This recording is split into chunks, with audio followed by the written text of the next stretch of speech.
Hey everybody, I'm Dan Fradenburgh. You're over there. You're also over there. I'm doing a lot of technical weirdness, and we're presenting Yakov Smart's presentation. Angel, you know what's going on better than I do, apparently. So do you want to fill everybody in on what we're doing?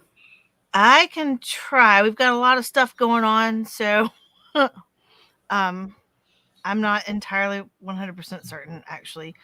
It looks like we've got two different presentations up.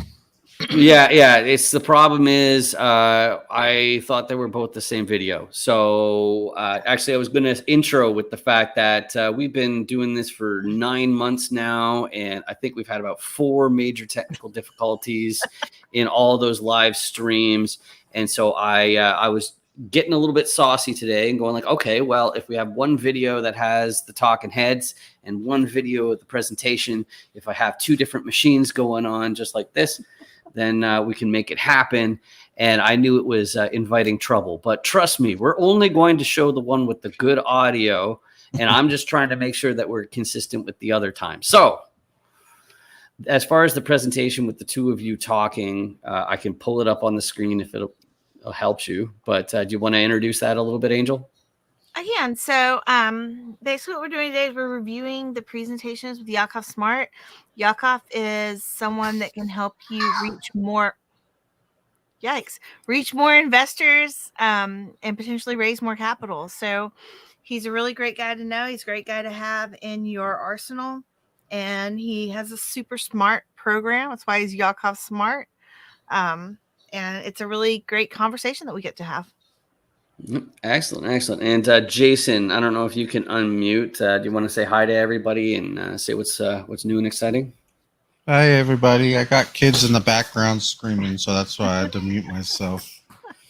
Right. You know, because there's things whizzing through the air, crashing, all that kind of stuff. School starts in 2 weeks, so we're actually a little over 1 week before. Excellent. So can't wait.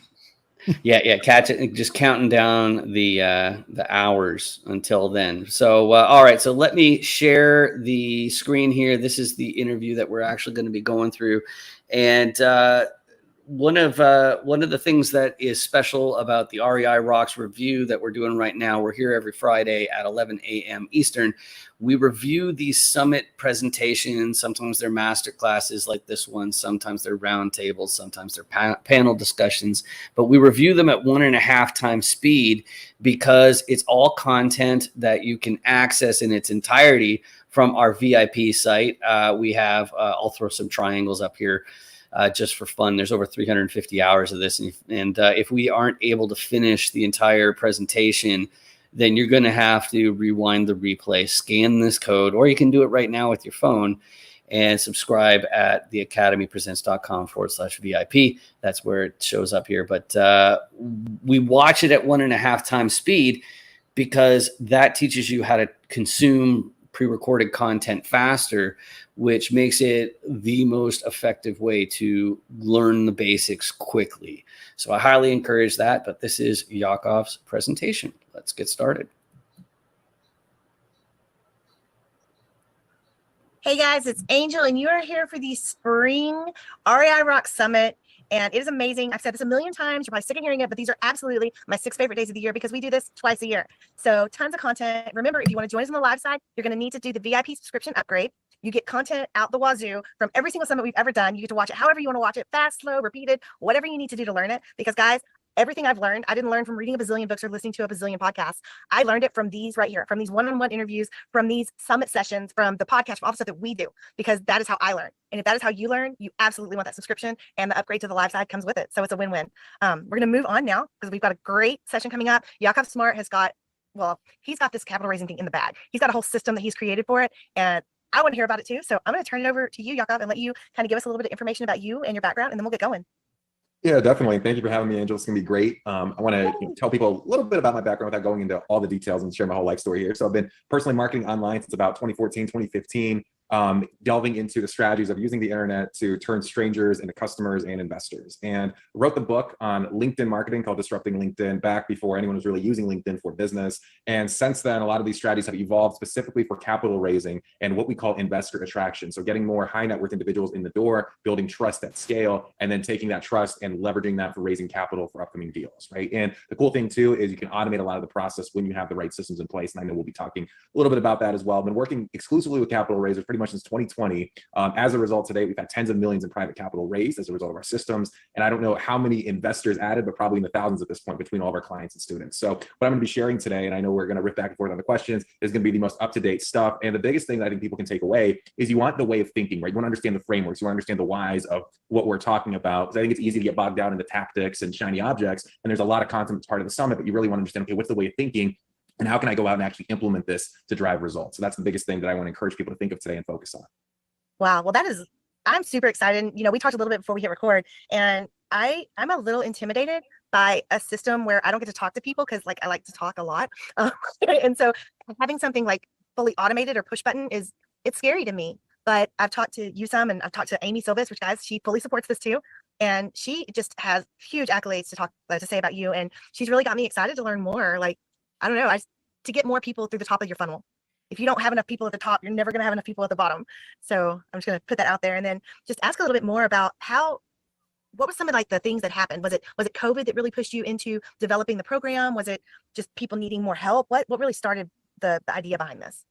Well, a lot of it was COVID. I was in the events business before COVID, and I, use that term loosely, but I was doing a lot of in-person seminars, and that went away. And then people started reaching out, and people wanted to raise capital during COVID, and it was an interesting time to be raising capital and finding investors, just like now is an interesting time, right? So there was definitely a need there, and one thing led to another, and started developing some of these programs and systems. And I think what a lot of people kind of miss the ball on, right? When it comes to this capital raising space, is the best of what works in online marketing and lead generation works for finding investors is just a little bit different, right? And the whole kind of key to doing all this effectively, any of the strategies that I think people are going to be learning, is we want to lower resistance, right? We want to lower people's guard, because money can be a sensitive topic, right? Money, investing can feel intimidating. People can be very successful in their careers, but not want to talk about money or investing, or feel like they know nothing, and are embarrassed by how little they know, or maybe how poorly their portfolio is doing. So the best marketing, what does it do, right? It communicates effectively, it's concise, it lowers that resistance, and it inspires action, right? I think a mistake a lot of people make is they want to go 0 to 100 real quick, right? So they want to drop in a pitch and think that someone's going to go from stranger to investor immediately. And that's just not the case, right? So we want to think about, really putting ourselves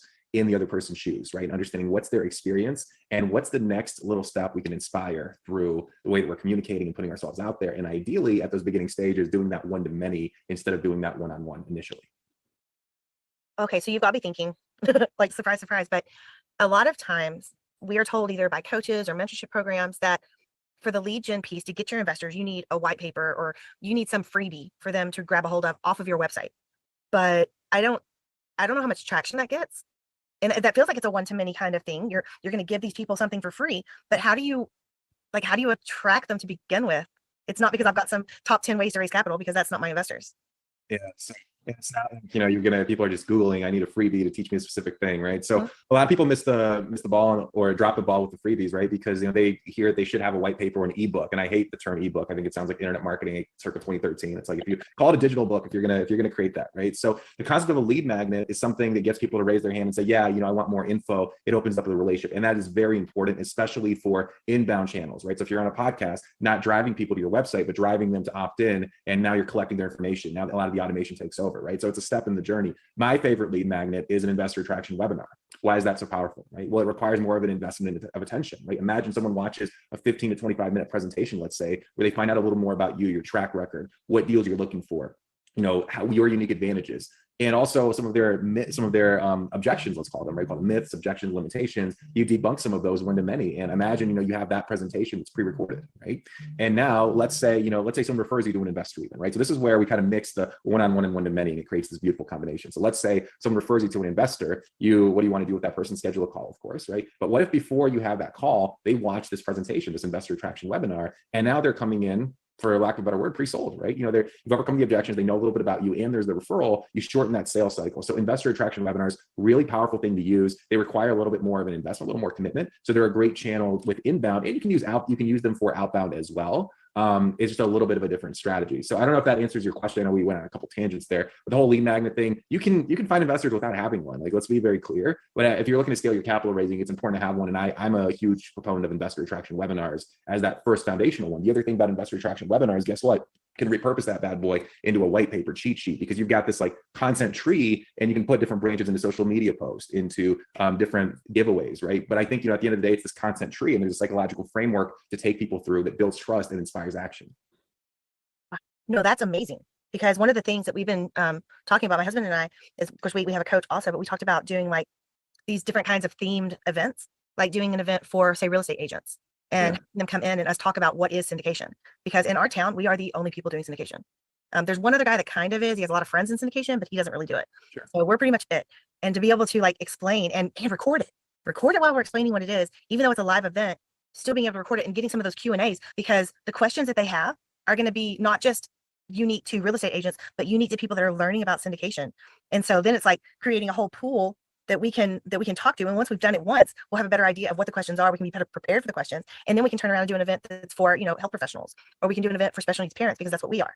And really getting specific with it and creating that content. And number one, I'm going to be looking for the patterns of what's the same from, event to event, because that's going to tell me like what investor questions could be and what, investor objections might be too, because I never really know what those are, and I'm answering them on the fly. And I would feel better if I had more experience with it and better content to pull from, if that makes sense. Yeah. I mean, you could definitely do that. I would say too, with the theme of the event be what a syndication is. Do they care about what a syndication is? Maybe, but I bet you they care more about other things like passive income, hedging against inflation, protecting their legacy, having multiple streams of income. I bet you they care more about that than the how, right? They care more about the what first and the how. And how might be to invest in a real estate syndication, but the what is like, okay, what's in it for me? Why? What's that? The what is what gets people in the door, right? And the how, explaining what a syndication is, you got to get the people in the door first, because until you've got their attention, those little details don't matter as much. So that's the same as like making sure you're choosing your subject line wisely. Mm-hmm. Exactly. The subject line, if you've got that subject line, you could tell people how to make $1 million in an hour without doing any work, and they'll never read the email, or they'll never look at the post, right? Or they won't read beyond the first line of the DM. So online, everyone's vying for people's attention, right? So we've got to cut through the noise and, have subject lines that stop people in their track and get them to want to know more, right? And that's the first investment. Before someone invests $1 with you, they've got to invest some attention. Wow. That's like the first time I've ever heard that. Not the first time I've ever heard that concept, but the first time I've ever heard it put that way. So it's, if I can't get their attention, and not just because I have purple hair, but like if I can't get their attention with some level of substance, then they're never ever going to listen to what I have to say. Wow. Sorry, you got like my brain is just like cranking now, because that's a totally different way of thinking about it. Because, well, I mean, that's how people like get to know you without you getting to know them, I guess.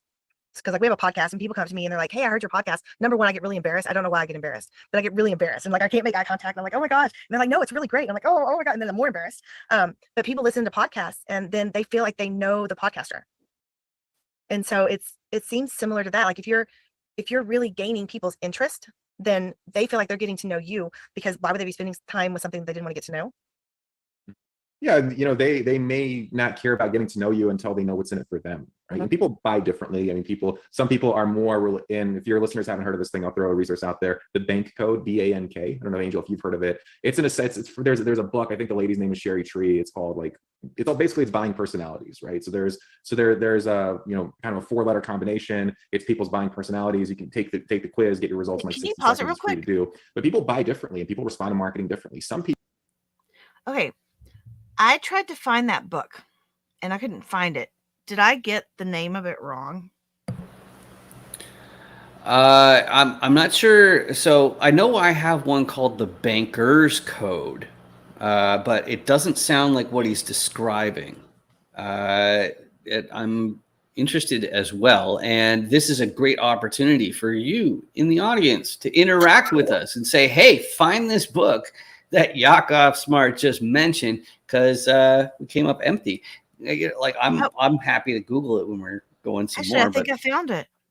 Oh yeah?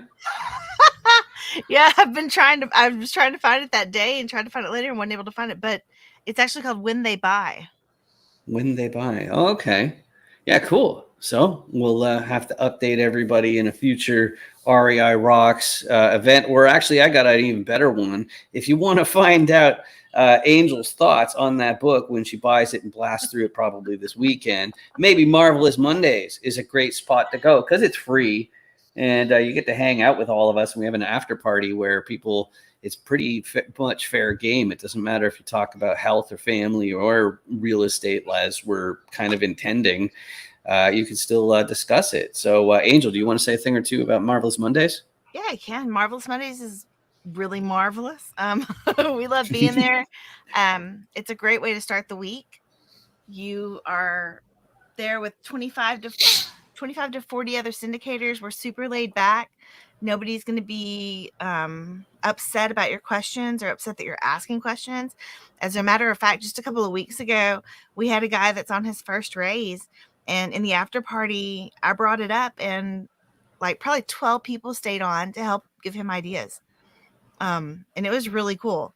This is an awesome space to be in. And I really love the people that come to Marvelous Mondays because they really have servants' hearts and they love to give and share. And that's just the most recent example I have of it. And it was really neat. So we'd love to have you join us. We meet every Monday at noon Eastern, and it's just a really great time. Absolutely. And if you're watching the replay, you can pause it right here and scan that code with your phone, or you can go to the academypresents.com/meetup link. And hopefully we can drop that into the chat so you can just hit it that way as well. But this is Yakov Smart's presentation. And really a lot more of it is attracting people online, especially investors and people in your niche. So let's continue.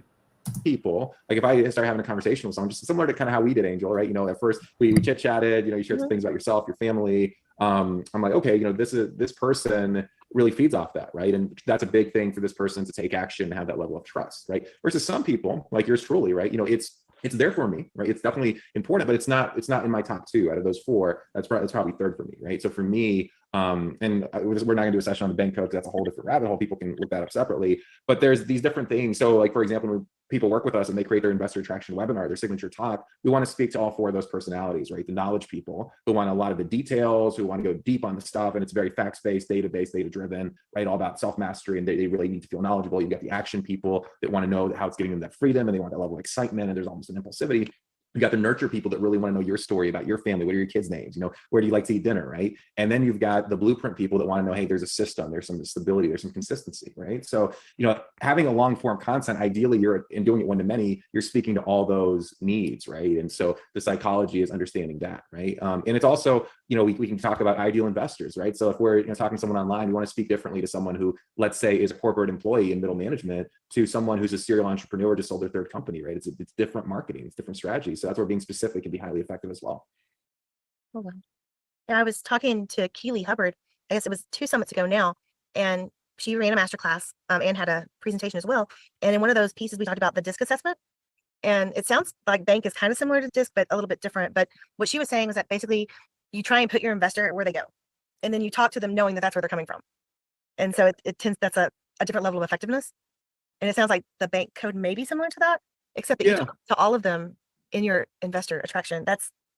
So one to many is really useful because you can address all those different flavors. One-on-one, you can know specifically. You can even have them take the quiz as part of their intake process. It's like, hey, I want to communicate with you effectively. Here's a 60-second quiz. What are your results? Their score. You know how to communicate with them best if you're talking one-on-one.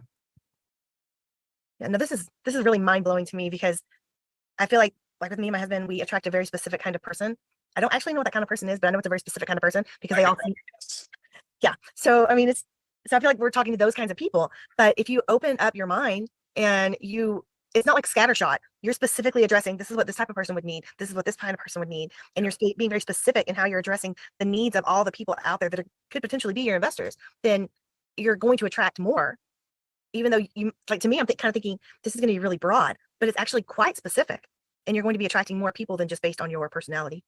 Yeah, you can be specific when you're one to many. It doesn't have to be specific one-on-one. Have a very specific webinar targeted towards very specific person, or you can send a direct message that's very specific if you understand where people are at, right? So that's where, and the word we use is targeting, right? And it's one of those words that's kind of misunderstood. And it's like, okay, how do we use social media, for example, right? Whether it's LinkedIn, Facebook, and some of these other platforms, and build a targeted list of potential people to build relationships with, people to meet, right? And ideally, if you have something in common, like commonality breeds connection, right? It breeds relationship. I always tell people the story. Growing up, my family was from the former Soviet Union, and my parents, anytime there was a need to hire a contractor in the house, what did they do? They found someone who spoke Russian. It was the craziest thing. They looked in the little Russian knockoff newspaper, and they found someone who spoke Russian, but they spoke English. That wasn't an issue, but they felt that commonality. Hey, that person comes from that part of the world. They felt more comfortable on a subconscious level. So if you can establish that commonality and that curiosity, it goes a long way. Wow, hearing you talk, and knowing what Amy's doing with her LinkedIn Secrets program right now, I'm hearing so many things that go hand in hand. Like when she talks about finding a group that you have something in common with, and then you hashtag that group in, or you find influencers within that group, and you maybe start commenting on their stuff so that you get part of their audience, because their audience could be your audience. And this is mind blowing. This is absolutely mind blowing, because I heard it from her, but now I'm hearing it from you too. And one of the things I tell my students is, you hear something once, you hear something twice, it's probably important. You hear it 3 times, 4 times, there's no doubt that it's important. And so hearing the same things, I'm like, wow, this is really big stuff. To be able to market to more than just one, because I've always just felt whenever we're raising money, I'm talking to people one-on-one. And for some level of that to be automated, that could reduce the difficulty, because you're not always going to get people on the phone, and maybe they read your text and they don't call back. Maybe they listen to your voicemail, but they forget to call back, or they don't have time. And maybe you're not great at following up. With it being automated, then I'm assuming there's some kind of a system that once they open the email, read the email, that they get put into a different segment, or am I far off on that? Yeah, and we're talking about the automation more so even getting them in the front door, right? So having what's called an autoresponder, right? An email marketing software, you can send emails one to many. That's huge. You can do that for deal alerts certainly as well. With email marketing, when we work with people, we teach them. You have a few different tags. You have active investors, right? So these are people that have already. Yeah, so that's a good time to mention compliance, because you better have a substantive relationship if you're sharing your 506B deals. I just think it's kind of prudent to mention that. You can't just buy a list of emails, which is something that people absolutely do, and then just blast out, "Hey guys, I got a deal." That's not cool. So I just want to put that caveat in there. Be invested with. You have people who are deal ready that you've talked to, you've established a relationship with. You kind of know how much capital they have to place, and when you got your next deal, if you're doing syndications, they're going to be the people, along with probably your active investors, that you put the deal in front of, right? And that's a separate segment. So they're the only deal ready and active, are the only ones getting access to the deal, the investment opportunity. And then you've got people who maybe they've opted into the lead magnet, or maybe they've been in your network, but you haven't talked to them about this yet, right? This is everyone else. These are people who have opted in, where there's a little bit of familiarity, and your goal with that is to convert those people into deal ready and convert those people into active. Not when. Jason made a fantastic point. I don't know if you guys recognize this with inflation and all that kind of stuff, getting more and more content. We need people to keep our lights on. And I mentioned that, of course, because this space could be yours if you want to get some eyeballs of commercial real estate, syndicators, investors, passive active operators, attorneys involved in the business, insurance people, CPAs. This is a great platform to reach them. And I also want Angel to do her very bubbly intro of our gold sponsor, Sponsor Cloud. Hey guys, it's Angel, and we are super excited to announce our newest gold sponsors, Sponsor Cloud. If you're wondering what Sponsor Cloud is the one-stop shop for sponsors to automate, to delegate, to execute every aspect of their syndication projects, from affordable PPM generation to investor relationship management to fund administration and compliance, exclusive capital raising networking events. Plus, for the REI Rocks community, they're going to offer free migration and customer success services when switching from another provider. That's like a $2,000 value. So contact Sponsor Cloud, contact them today, and see how much time and money you can save. You can visit them at sponsorcloud.io/contact, and make sure you let them know that you're part of the REI Rocks community, because these sponsors are the reason why we are able to continue offering affordable and low cost, no cost education, summits, information, knowledge, experiences, all of the things that we're able to find and bring to y'all. It happens because we have sponsors like Sponsor Cloud. So check them out, see how they can help you out. And Sponsor Cloud, thank you. All right, sweet. And this is the REI Rocks Review. We start at 11 a.m. Eastern every Friday. That's where we are. And if you are really enjoying these presentations, be sure to check out, just pause the replay and scan this code and check out where you can access the rest of these presentations. But I also wanted to take a second there to mention one of the exciting things that Jason's really up to these days. He's been coaching with underwriting, commercial underwriting, and all that kind of stuff. And we've got a new ironclad underwriting model set of triangles here that I was just really, really itching to put on the screen. Jason, do you want to say a thing or two about this before we get back to Yakov's presentation? Yeah, if spreadsheets scare you, if your eyes get crossed whenever you're looking at numbers and you just don't know where these numbers are coming from or what they even mean, you can scan this code, you can connect with me, and we can discuss me helping you with your underwriting in the future. So excellent. And I love that big smiling face right there. That's some good stuff. No wonder why you're the resident fashionista. So let's continue with Yakov's presentation. He's talking about really it's a mixture of a few different things. Like I hear all sorts of stuff from guerrilla marketing, how to use your competition against themselves, and all sorts of wild things on getting more strangers into your business. Let's continue. Keep note that this is at 1.5 times speed, so do not adjust your television set. Actually, maybe you should adjust your television set. There should be like a gear or something like that, a settings button you can click and then adjust the speed to your preference. But Jason and I will fall asleep if it's at 1 time speed. So here we go. When you have the deal before you have the deal, right?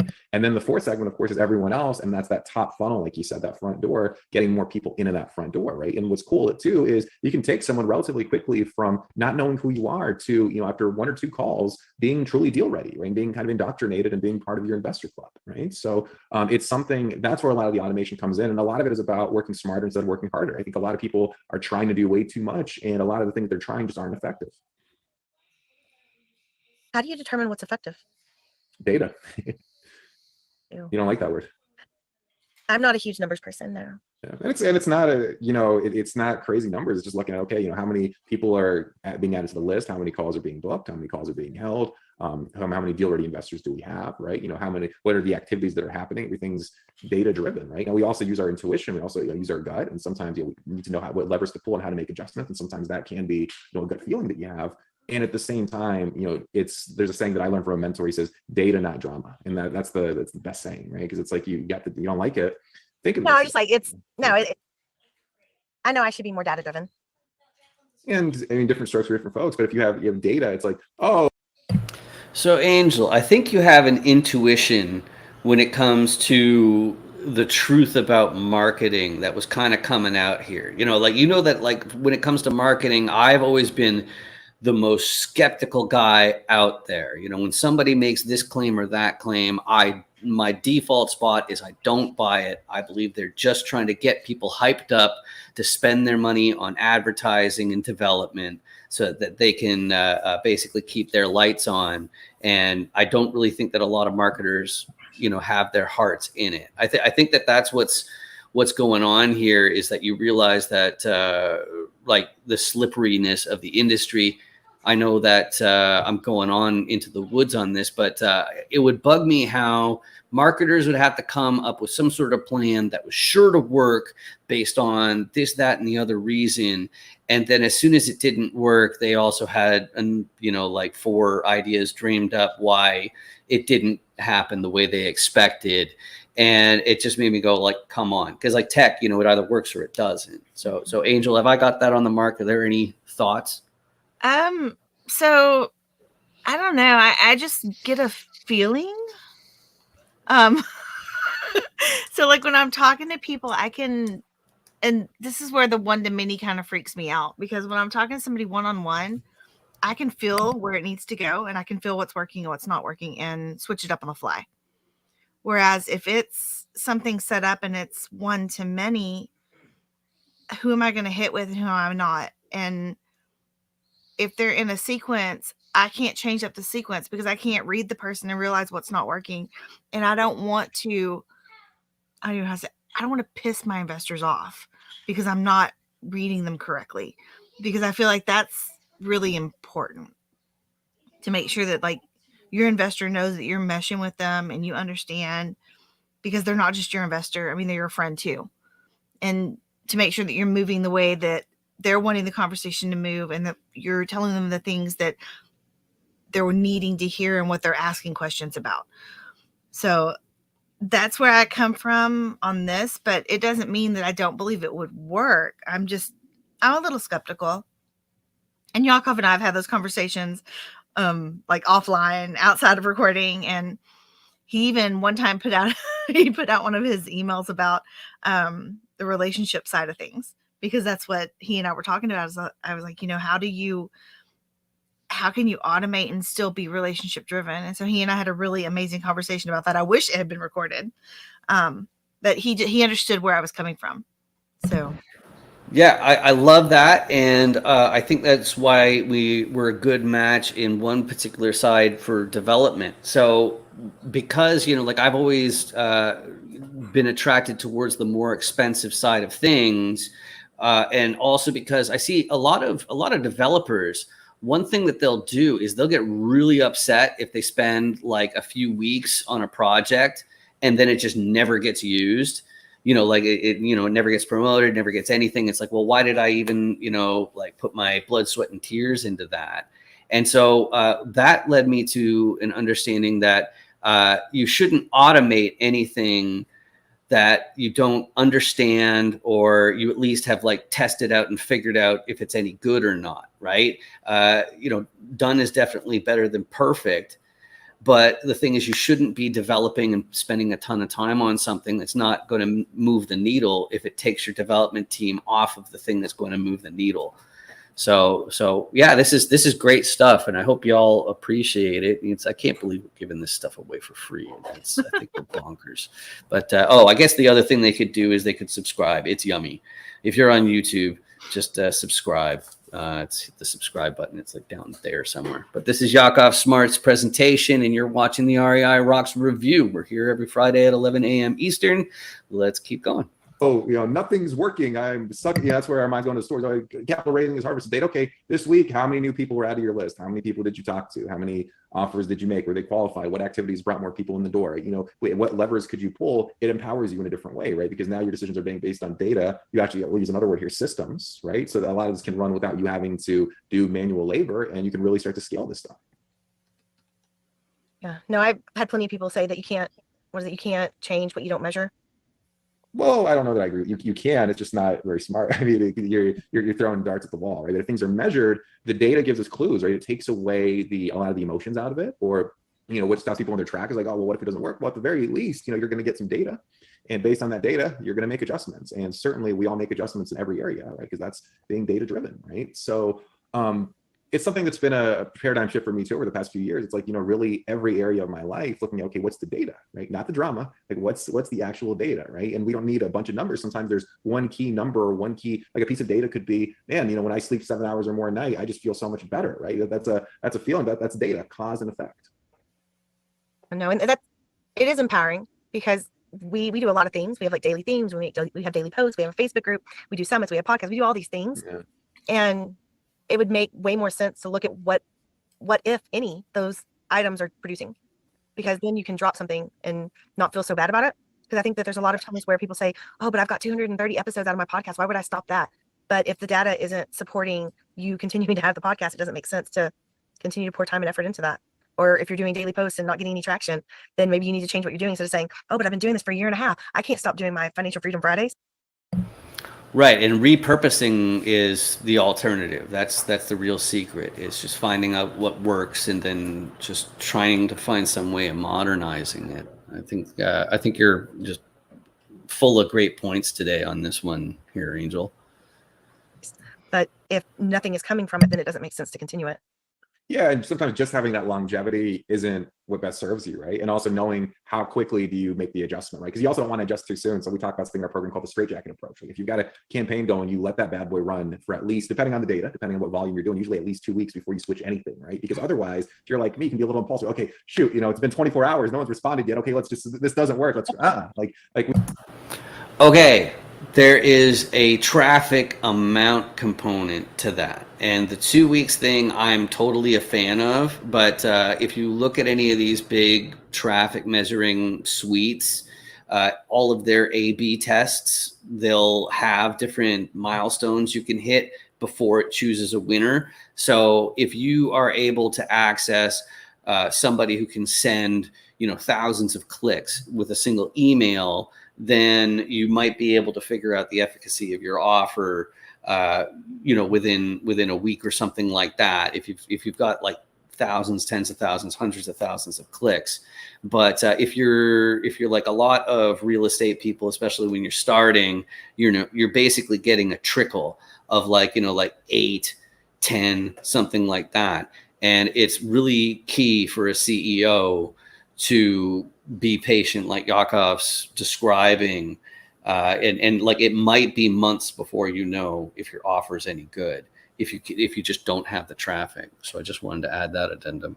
We wait for the data to make the next move, right? And if you do it that way, you eventually get to where you want to go. It's inevitable, right? You take all the drama out of it, right? And I think, also some of those things like having a podcast, for example, they can also be a long-term play, right? You have to look at, okay, what's going to be the short-term data? What's going to be the long-term data, right? Because if you're 200 episodes in, there's also other types of ROI. Maybe you can't say, okay, this podcast got me 20 new investors, but you can say, okay, this is how many downloads we're getting because of this podcast. They got XYZ relationship, and that relationship has produced, whatever form, or maybe it just gives you joy, and it's something that you repurpose, right? So there's different ways of measuring data. It's not necessarily always as black and white. You just have to have clear guidelines, and okay, how are you going to be measuring the data for that activity? Okay, well, that makes me feel better. And so I skip around, and I should probably explain why I'm skipping around, because this is absolutely selfish. So when I'm looking at our podcast, or I'm looking at the impressions on our posts, there's a pretty wide variety of numbers. And so I sit back and I'm like, well, man, people aren't picking up on this, because I do a wellness check Wednesday, because to me, mental health is very important. Holistic health is very important. And so I put that out there, but it's really kind of more of like a signal to people that this is who I am. I care about these things. And so it doesn't always pick up a whole lot of reactions or comments, but people are seeing it. So I don't know, should I be looking at the reactions in the comments? Should I be looking at the impressions? Should I be listening to see if people reference it when we're out places? Like, I don't even know how to collect the data to be able to use it in any kind of a helpful way. On a post, or the wellness thing, is that a podcast or is that a post? No, it's a post. It's a post that we put out every Wednesday. Where? Facebook, LinkedIn? We do it in our Facebook group, and we do it on LinkedIn. Okay.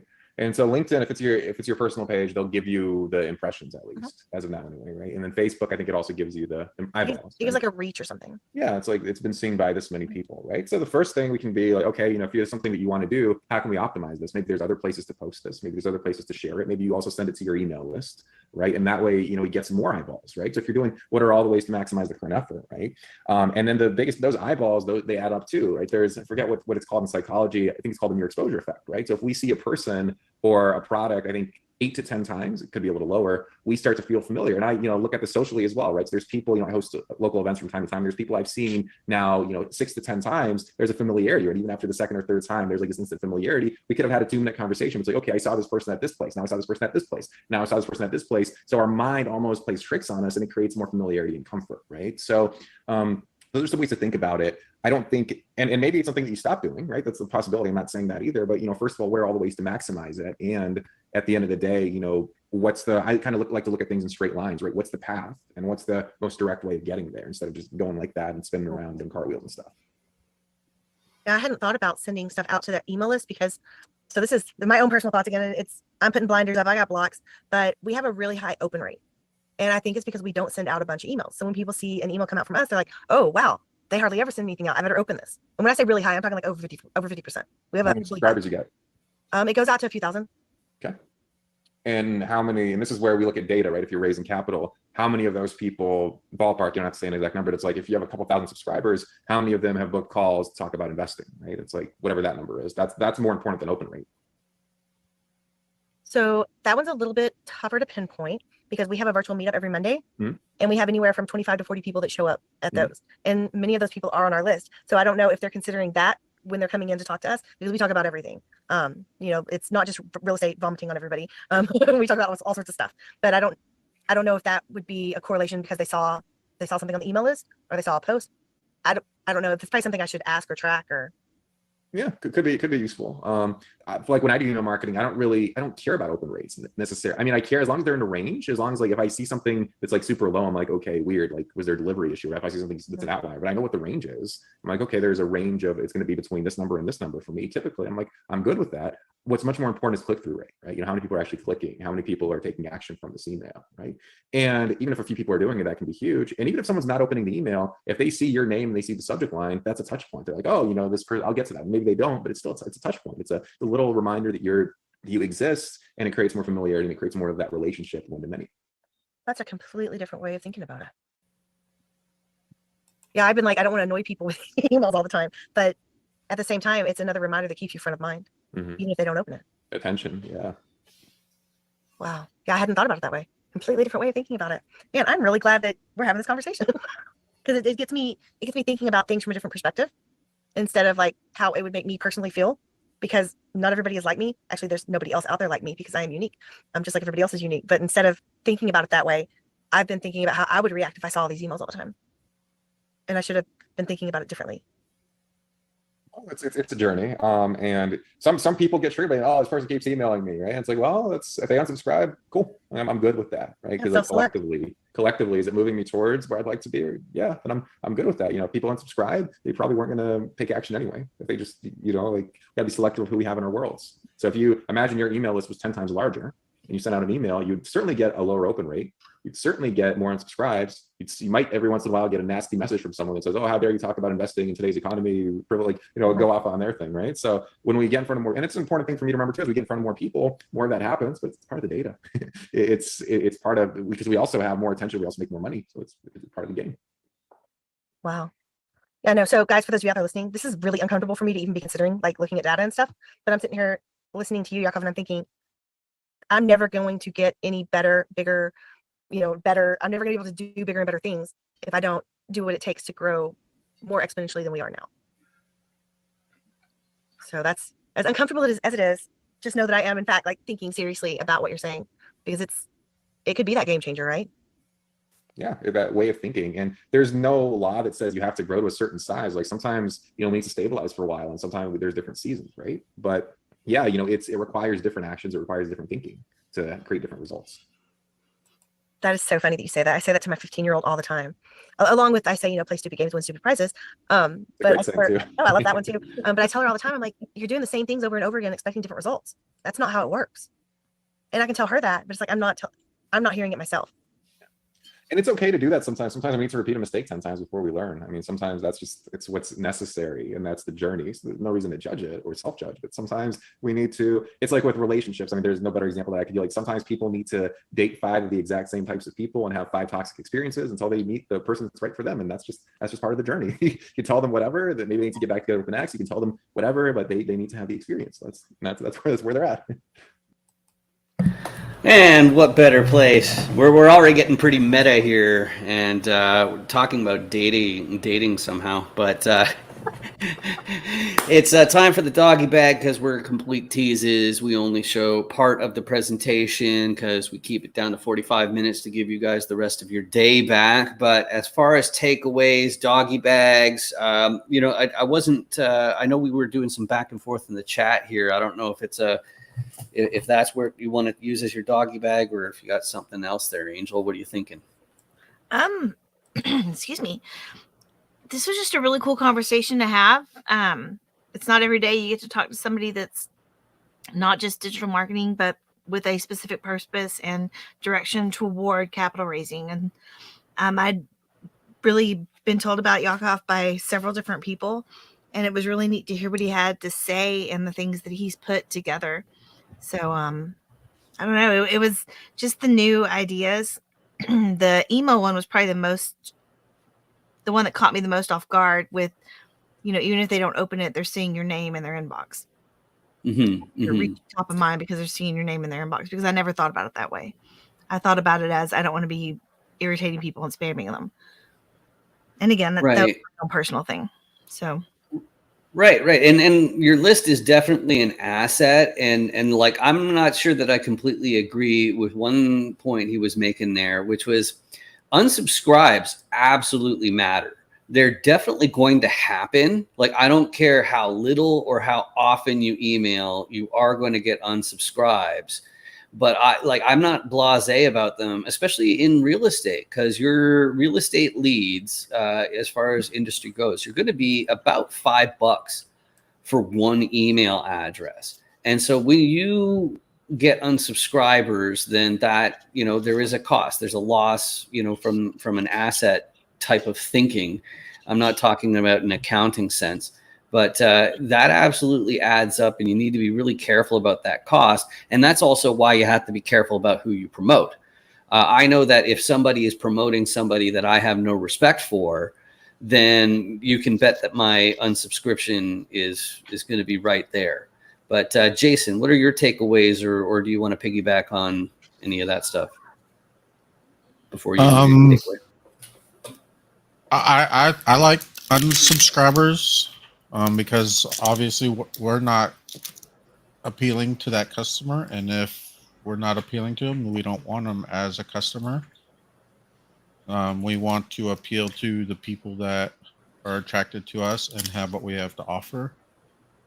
But also, I've been unsubscribing a bunch, but somehow I'm on like lists under, and I get it like multiple emails, and so I'm just subscribing just to clean up my emails. So you can't take unsubscribes personally, because you don't know what they're doing, and like my first point is, if they're not interested in what you're doing, then it's better just to walk away anyway. So Right.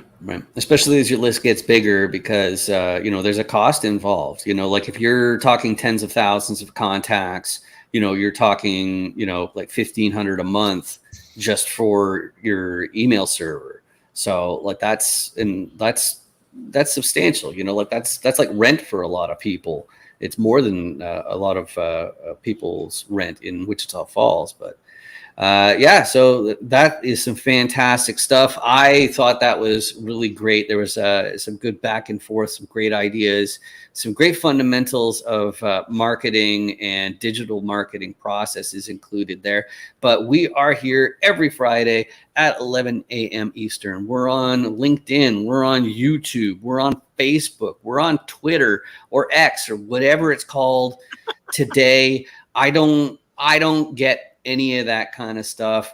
I'm becoming an old curmudgeon right before our eyes, but I want to get everybody back the rest of their day. Thanks again for watching, and I hope to see you again next week. bye. Thanks. Bye.